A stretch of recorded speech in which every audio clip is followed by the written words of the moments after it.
Hello दोस्तों, स्वागत है आप सभी का आपके अपने चैनल गुरुमंत्र इंस्टीट्यूट पर।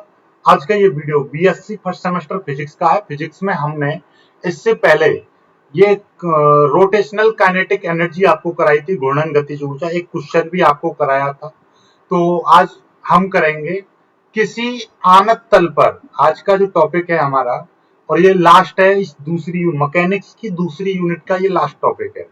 किसी नत समतल पर लुढ़कता हुआ पिंड या लुढ़कते हुए पिंड की गति। ठीक है, अब इसको क्या बोलेंगे हम? Body rolling down an inclined plane. अब इंक्लाइंड प्लेन कैसा है देखिएगा, इस तरीके से जो आप देख रहे हो, कोई ऊंची सी चढ़ाई है एक इस तरीके से, और ये कोई तल है और इस तरीके से ये थीटा कोण पर झुका हुआ है। इस तरीके से ये थीटा कोण पर झुका हुआ है। ओके, यहां पर मान लीजिए कोई बॉडी है, इस तरीके की कोई बॉडी है जिसकी त्रिज्या जो है वो r है, और ये नीचे की ओर इस तरीके से नीचे की ओर ये ओमेगा वेग से ये घूमते हुए यहां पर आ गई। बात समझ लीजिएगा, ये यहां पर आ गई। ठीक है, तो इसकी जो त्रिज्या है ये कितनी है? r है। ये देखिएगा, इसको थोड़ा सा और अच्छे से बता दे रहा हूं मैं आपको। इसकी जो त्रिज्या है वो कितनी है? r है। ओके, चलिए, और ये इस तरीके से ये घूम रही है। ओके, तो बात समझिएगा, ये कोई माना कोई m द्रव्यमान का पिंड थीटा कोण पर झुके हुए नत समतल पर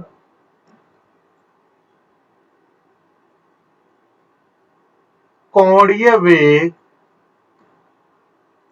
ओमेगा से बिना फिसले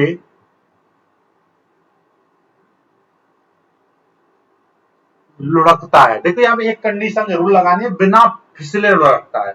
एक चीज होती है जब वो ऐसे खिसकेगा, यानी कि फिसलता हुआ आएगा। अब झूला झूले होंगे, खिसकते हुए आते हैं तो फिर उसमें रोटेशनल मोशन नहीं होगा। जब वो घूमते हुए आएगा, कोई पहिया है, ऐसे कल्पना करो ऊपर से घुमा के फेंक दिया है, सिक्का है, ऊपर से ऐसे कर देंगे, एकदम घूमते हुए चलता चला आएगा। तो उसमें क्या होगा, जब ये इस तरीके से आएगा तो इसका मतलब ये है कि ये घूमता हुआ आएगा। कोई पहिया सा ऐसे घूमता हुआ आएगा, तो इसमें क्या होगी? घूर्णन गति भी होगी। लेकिन ये जो है, इसका जो द्रव्यमान केंद्र है वो इस तरीके से, माना कि इसके द्रव्यमान केंद्र का वेग v है, तो ये इसमें क्या होगी? ये गतिज ऊर्जा भी होगी। माना लुढ़कता है,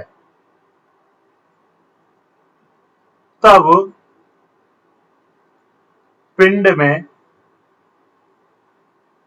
गतिज ऊर्जा, ठीक है, इसको बोलेंगे हम एक रेखीय या स्थानांतरीय गतिज ऊर्जा प्लस घूर्णन गतिज ऊर्जा। दोनों प्रकार की गतिज ऊर्जाएं उसमें स्टोर होंगी या उसमें उपस्थित होंगी। तब पिंड में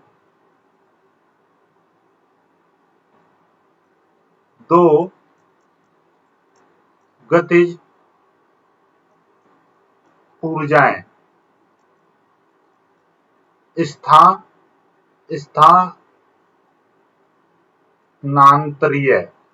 स्थानांतरीय गतिज ऊर्जा व घूर्णन गतिज ऊर्जा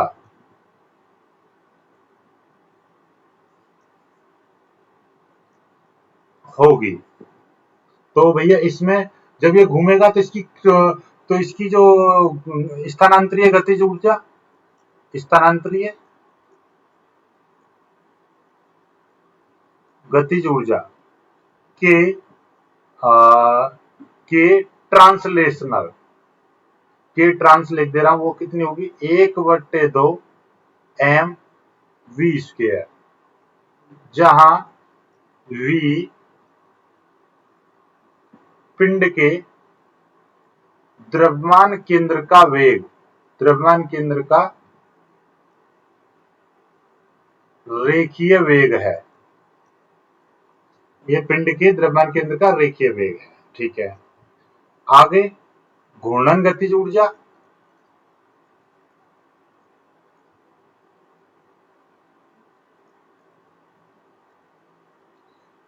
के रोट यानी रोटेशनल काइनेटिक एनर्जी 1/2 आई ओमेगा स्क्वायर ये होगी। ठीक है, ये चीज आपको पता चल गई। अब देखिएगा, यहाँ पे मैं आपको कुछ चीज बता रहा हूँ, आप एक बात ऐसे कल्पना करो, भाई कोई चीज है, अब मैं पहिए को इस तरीके से, ऐसे ये है मेरे पास, ध्यान समझे, एक ये ऐसे मारकर घुमा दिया तो ये घूमते हुए नीचे निकल गया। ठीक है, घूमते हुए नीचे निकल गया। ऐसे ही जब ये पहिया घूमता हुआ, बात को समझिएगा, ये घूमता घूमता घूमता घूमता नीचे आएगा, तो जब ये कल्पना करो कि ये पहिया यहाँ पर है, फिर यहाँ पर आएगा, फिर यहाँ पर आएगा, लेकिन इसका जो ये द्रव्यमान केंद्र यहाँ पर है, अब यहाँ पर होगा, अब यहाँ पर होगा। यदि इसको मैं इस तरीके से डालूंगा तो ये एक सीधी रेखा में गति करता हुआ आएगा। तो ये जो इसका जो केंद्र है वो ऐसे यहाँ पे यहाँ पे यहाँ पे एकदम नीचे ऐसे, तो केंद्र ये घूमेगा नहीं, वो एकदम रेखीय गति करता हुआ आएगा। तो उसका जो वेग है वो हमने क्या मान लिया, v मान लिया। ठीक है, चलिएगा। अब इसमें दो प्रकार की एनर्जी होंगी। अब मैंने मान लिया कि इस दौरान जब ये ऊपर से नीचे की ओर आया, ये वाला ऊपर से नीचे की ओर आया, इस दौरान इसने s दूरी तय की, इसने s दूरी यहां पर तय की। तो अब मान लीजिए यहां से यहां पर ये पहुंचा है पिंड, तो यहां से इसकी ऊर्ध्वाधर ऊंचाई कितनी होगी, तो यहां पर ये भी थीटा होगा। अब आपको पता है ये वाली दूरी यानी यहां से यहां तक की दूरी ये s है, तो इसके सामने थीटा के सामने वाली भुजा क्या होती है, लंब होती है। और आपने एक चीज जाना होगा कि भैया लंब बराबर क्या होता है, आपने देखा होगा कि लंब बट्टे कर्ण क्या होता है, साइन थीटा। साइन थीटा बराबर लंब बट्टे कर्ण होता है, क्योंकि एल ए एल बट्टे के ए, तो लंब बट्टे कर्ण साइन थीटा। तो लंब बराबर आप जानते हैं, नहीं जानते तो यहाँ पे लिख दीजिएगा फॉर्मूला, लंब बराबर होता है कर्ण इंटू साइन थीटा। तो ये लंब हो जाएगा। यदि मैं यहाँ पर त्रिभुज की बात करूं, यहाँ पर मैं मान लू पी क्यू आर, ये एक त्रिभुज मान लू पी क्यू आर, तो इसमें ये क्या है, पी आर क्यू क्या हो जाएगा, एक लंब हो जाएगा। और लंब बराबर यानी कि आर क्यू बराबर हो जाएगा एस साइन थीटा। बात समझ रहे हो, एस क्या है, ये वाली चीज, ये वाली भुजा आपकी एस हो जाएगी। ठीक है, तो ये आ जाएगा। अब मैंने ये क्यों निकाला, क्योंकि यहां पर जब ये पिंड उपस्थित है, यानी कि यहां पर रखा हुआ है पिंड, तो इसमें कुछ ना कुछ क्या होगी, इसमें स्थितिज ऊर्जा होगी। वो स्थितिज ऊर्जा कितनी होगी भाई, वो स्थितिज ऊर्जा होगी, ये देखिएगा, वो स्थितिज ऊर्जा इसकी होगी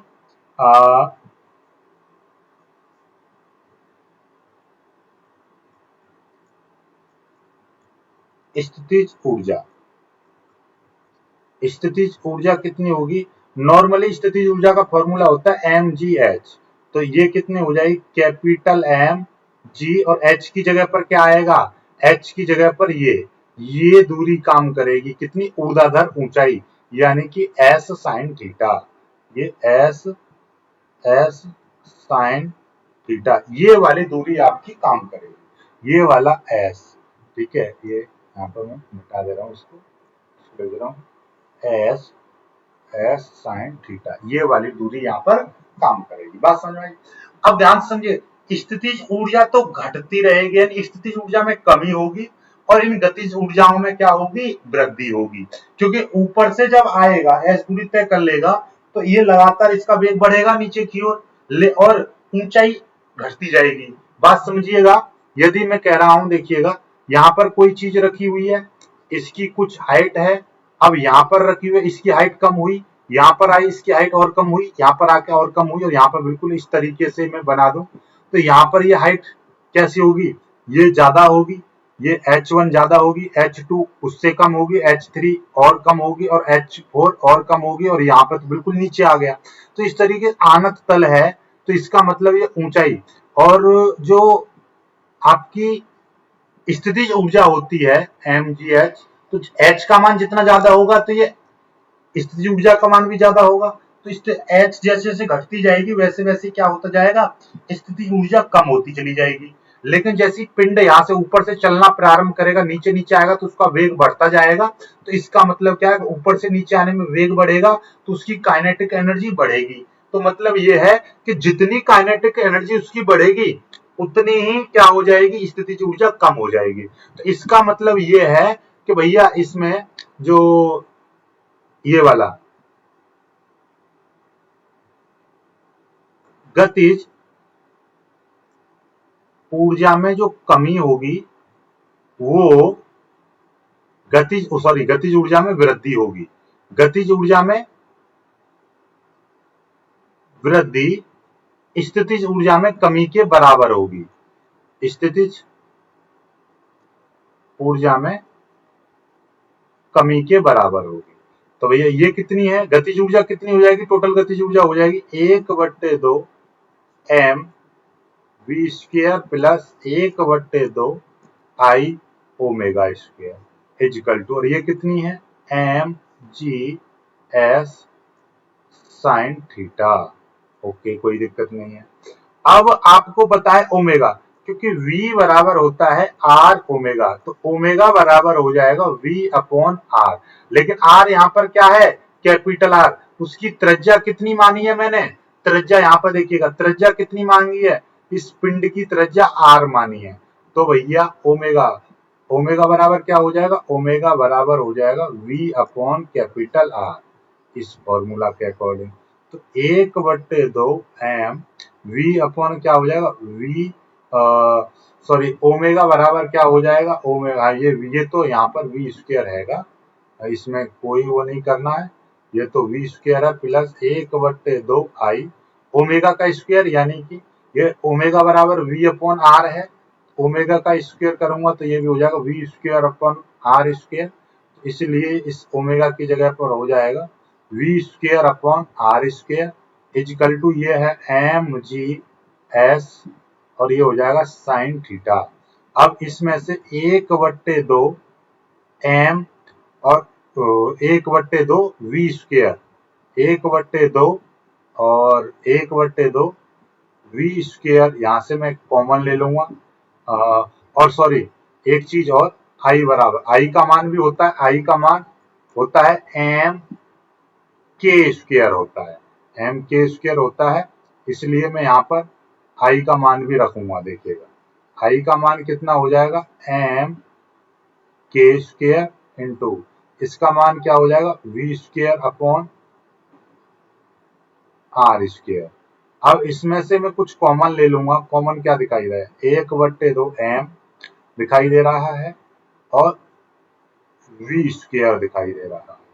तो 1/2 ये चला जाएगा तो यहाँ पर आपका सीधे सीधे 1 बचेगा, प्लस यहाँ से आपका देखिएगा 1/2 गया, m गया, वी स्क्वायर गया, पूरा चला गया, 1/2 m चला गया और यहाँ से v चला गया, तो ये कितना बचेगा, के स्क्वायर अपॉन वी स्क्वायर इतना बचेगा बराबर, ये है आपका mg(s) साइन थीटा इतना आ जाएगा। अब हम इसको करेंगे, इसको इधर ले जाएंगे तो ये देखिएगा ये हो जाएगा आपका, यहाँ से हम बात करेंगे इसकी, तो वी स्क्वायर का यहाँ से हम मान निकाल लेंगे, वी स्क्वायर का मान निकालेंगे तो ये देखिएगा, पहले तो इसका करेंगे हम, एक बार धीरे धीरे कर करेंगे, कोई दिक्कत नहीं है। ये हो जाएगा m v square 1 plus k square upon v square, sorry k square upon r square, ये वी नहीं आर आएगा यहाँ पर, ये आर आएगा, ये भी आर आएगा, क्योंकि ये वाला चल रहा था ना, ये आपका आर स्क्वायर, ये आपका आर स्क्वायर इक्वल टू, ये 2 इधर चला जाएगा तो 2, और इस s को मैं यहाँ पे लिख दे रहा हूँ 2s mg साइन थीटा। इस s को मैंने पीछे लिख दिया ताकि ये s s एक साथ ना आए, ठीक है। ये यहाँ से v का मान निकालेंगे, v तो ये m और ये चीज नीचे पहुंच जाएगी इधर, 2s mg sine theta upon m और ये आ जाएगा 1 plus k square upon r square, ये ये आपका वी स्क्वायर का मान निकल आया। अब हम लिखेंगे गति के समीकरण से, गति के समीकरण से वी स्क्वायर बराबर यू स्क्वायर प्लस 2as, ठीक है। चूंकि चूंकि पिंड विराम विराम से लुढ़कना प्रारंभ करता है, अतः यू प्रारंभिक वेग कितना हो जाएगा, उसका 0 हो जाएगा। प्रारंभिक वेग उसका 0 हो जाएगा। तो यह वी स्क्वायर की वैल्यू यहाँ पर आपके पास में हैगी, वी स्क्वायर की वैल्यू आपके पास में 2s mg sine theta upon m 1 plus k square upon r square is equal to, और ये 2as ये हो जाएगा, ठीक है। अब 2 से ये 2 कट जाएगा, s से ये s कट जाएगा, तो a इज इक्वल टू कितना बचा, mg sine theta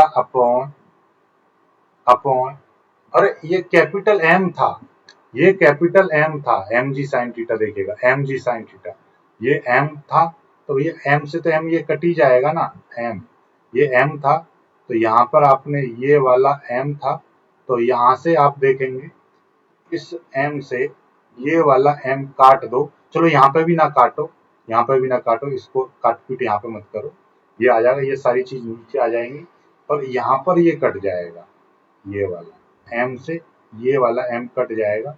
it means ये कि वी स्क्वायर बराबर 2s g sign theta upon 1 plus k square upon r square, इतना आएगा, इतना ये आ जाएगा, ठीक है। ये वी स्क्वायर की वैल्यू, तो वी स्क्वायर में आपका ना तो यहाँ पर m आएगा ना ये, तो ये आ जाएगा 2s, ये आएगा 2 से ये 2 कट गया, और s से इस s से ये वाला s कट गया।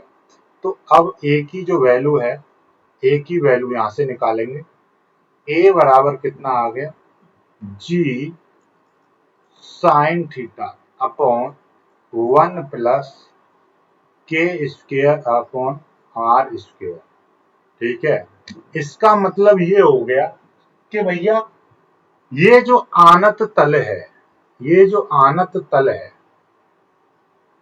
इस पर कोई पिंड लुढ़कता हुआ नीचे की ओर आ रहा है, तो उसका त्वरण ज्यादा होगा, ठीक है, वो जल्दी नीचे आ जाएगा, ठीक है। जिसका त्वरण ज्यादा होगा वो जल्दी नीचे आएगा, और त्वरण किसका ज्यादा होगा, ठीक है, उसके लिए ये देखिएगा, ये आर स्क्वायर की हम यहाँ पे क्या करेंगे, इसकी मल्टीप्लाई कर देंगे।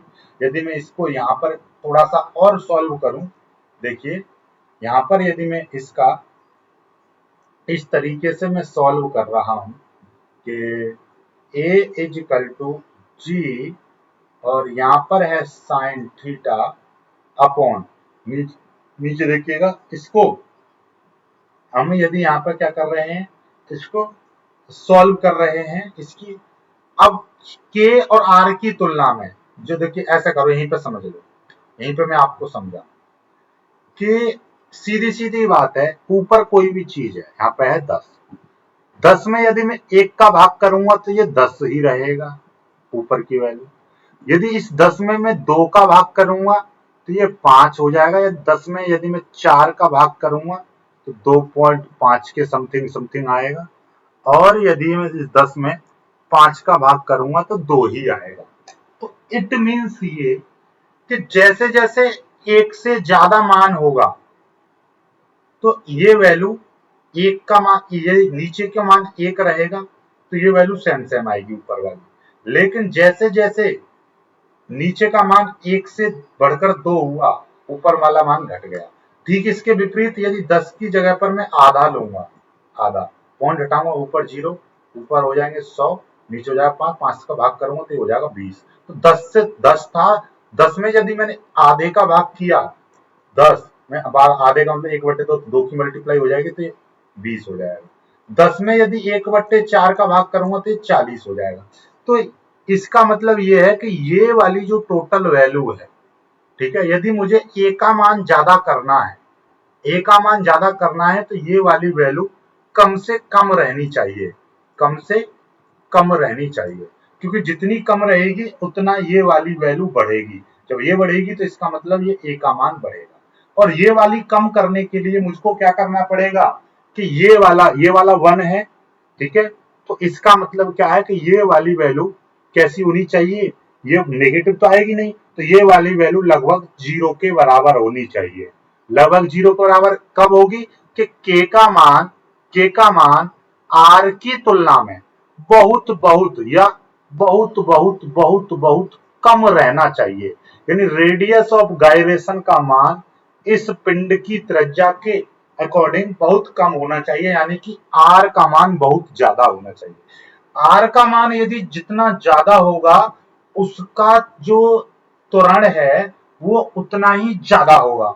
जब त्वरण ज्यादा होगा तो इसका मतलब क्या हुआ कि वो जो पिंड है वो जल्दी से नीचे आएगा, ठीक है, आनत तरफ से लुढ़कता हुआ नीचे आएगा। एक चीज और, एक समान त्रिज्या के दो पिंड हैं लेकिन द्रव्यमान एक का ज्यादा है एक का कम है। मान लीजिए एक यहाँ पर गोल पहिया है, एक छोटा पहिया है, ठीक है, बात को ध्यान से समझिएगा। और एक ये बराबर का है, इसकी त्रिज्या आर है और इसकी त्रिज्या आर है और इसकी त्रिज्या स्मॉल आर है। ये त्रिज्या का मान, ये दोनों तो बराबर हैं लेकिन ये कम है, लेकिन ये 50 किलोग्राम का है और ये आपका 1000 किलोग्राम का पिंड है और ये मान लीजिए आपका 5 किलोग्राम का पिंड है। अब तीनों को एक ही आनत तल पर मैं करूं छोड़ूं तो कौन सबसे पहले नीचे आएगा? तो भैया ध्यान से समझिएगा, इन दोनों की बात करूं, इन दोनों की कंपेयर करूं, जिसकी बड़ी त्रिज्या होगी वो पहले आएगा नीचे, ठीक है, जिसकी बड़ी त्रिज्या होगी वो पहले नीचे आएगा। दूसरी चीज कि यदि ये दोनों के दोनों, इसका 50 किलोग्राम है और इसका 1000 किलोग्राम है लेकिन त्रिज्या दोनों की बराबर है और एक ही तल पर से छोड़े जाएं एक ही समय पर, दोनों एक समान समय पर नीचे पहुंचेंगे। क्यों? क्योंकि द्रव्यमान पर नीचा त्वरण जो है द्रव्यमान पर निर्भर नहीं कर रहा है। यहाँ पर द्रव्यमान आ रहा है इस फॉर्मूले में, कहीं पर नहीं आ रहा, द्रव्यमान पर निर्भर नहीं करता है। ये चैप्टर अब इस टॉपिक को करने के बाद हो जाता है खत्म। अब कुछ न्यूमेरिकल्स कराऊंगा कल, फिर उसके बाद में ये चैप्टर खत्म, फिर अगला यूनिट स्टार्ट होगा, नया चैप्टर स्टार्ट होगा। वीडियो को लाइक करके शेयर कीजिएगा, चैनल को सब्सक्राइब कर लीजिएगा। जय हिंद।